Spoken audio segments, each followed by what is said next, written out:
Hello guys, Sammy Joe here again. And today I thought to do this a bit differently. So I don't know whether to call this creative warehouse or a preparatory process to shooting creative warehouse. I think this is creative warehouse, just in a slightly different way. So you're welcome to creative warehouse, and I'm recording this with my phone, so pardon the quality.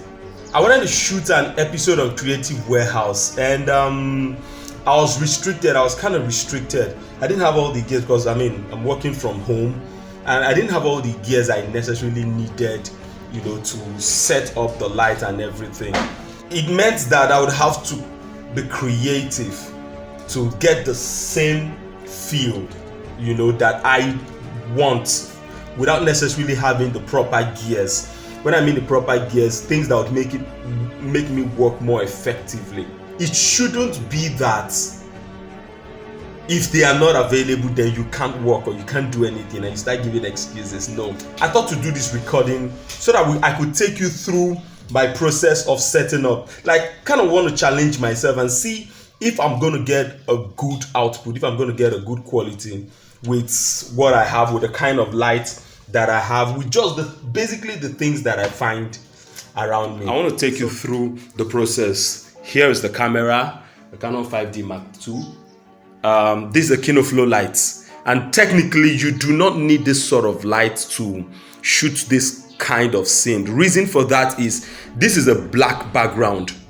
You do not need light spilling all over the place, and the downside to KinoFlow lights is that they spill all over the place. You hardly can control them. So I would have wanted a more controlled light, but I don't have it available. Okay, so the light is on, and yes, let me take you through the setup. You see what I'm talking about? Immediately I put this light on, it just sort of spilled on the backdrop, and it has to be like no fabric, no crease, nothing should be shown in your back. It shouldn't be shown, it shouldn't be obvious that it's a fabric or whatever you're using. It should just be black behind. That's ideally what and there are techniques to doing that. I got two stands and one what's even this? I just found it lying in the compound pipe. I'm sure it's probably a Go TV pipe or something. I just saw it lying in the compound, brought it, took a wire, tied it this way, and just hung it. Look, I just hung it like this on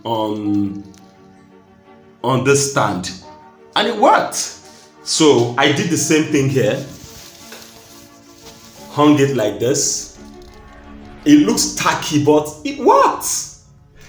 Guys, I think the most important thing is what works for you. Okay?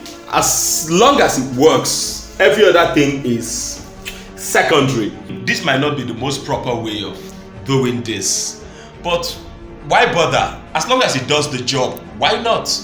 It really doesn't matter. It's about being efficient. Because at the end of the day, nobody sees how you shot.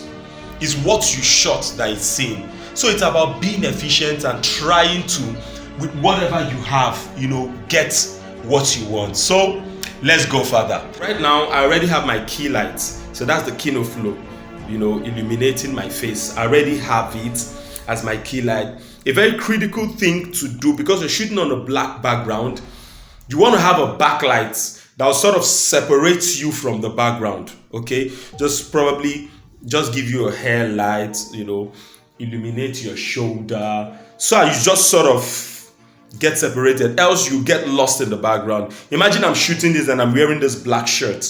What it does is that it sort of sinks me into the background, and that's not necessarily good. Thinking of using this Yongnuo light to create an overhead light for me, but the downside to that is I don't have a C stand, because ideally I should do this on a C stand, have the C stand and cross it over my head, so it serves as an overhead light and as a backlight, basically a backlight. So because I don't have a C stand to do this, it means I'll be able to get a backlight or an overhead light, right? Wrong. Let's see what we can do. Yeah, we have our C stand. Dun, dun, dun, dun. I'm sure you saw what I did. So I got a small stand, fixed the young no light on it, and sort of crossed it on a bigger stand and used the wall as the wedge. So the wall sort of wedged it and stopped it from falling over. So we have our C stand ready. Okay, our DIY C stand is ready. But I think it's peeling too much on the background.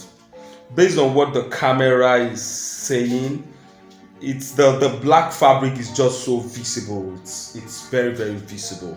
So this is the light cover. The cover for the Yongnuo light, and I'm thinking maybe I could flag it with it and use it to block the reflection. Let's see what works. Yes, so I have this on it.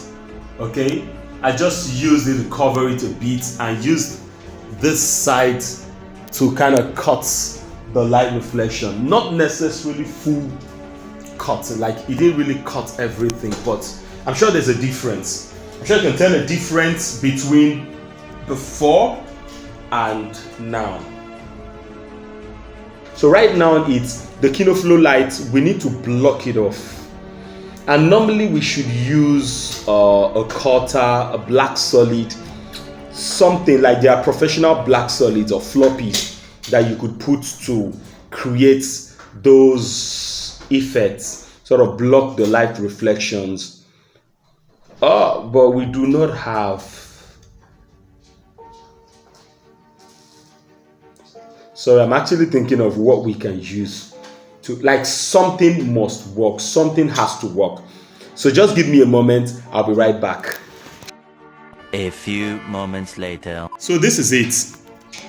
That's a small mattress. I remember I have some mattress lying in the house. I had to bring it. I just stood it beside the light, used it to block the reflection, and covered it with a black drape. Basically that, and it did the job. I'm sure you can see it in from the main camera view. So what floppies or black solids actually do is they help you cover light reflections. There are certain places, like you don't want light spilling all over the place. It's not cinematic. So they help you cover light reflections or help you cut those reflections from hitting certain places that you don't want them to get to. So far so good, is looking pretty good, right? So I did say I was going to add a fill light. So I guess I've exhausted the stands available, the light stands I mean. So that's my office chair. I just took a Kinoflow and put on the office chair. It did pretty much the same thing because I want to get a fill light. This is me without the fill light. Now this is me with the fill light. It looks harsh, right? Let's get some diffusion and see if it will look better.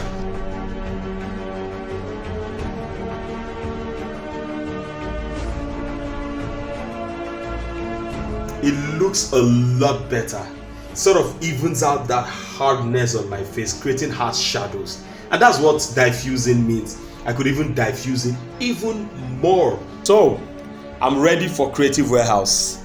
This is my process of setup, and like I told you guys, anything is possible.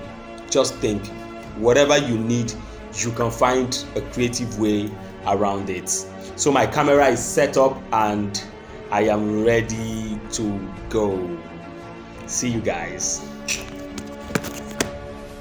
Hello guys, welcome to Creative Warehouse powered by Syncraft. It's your boy Sammy Joe.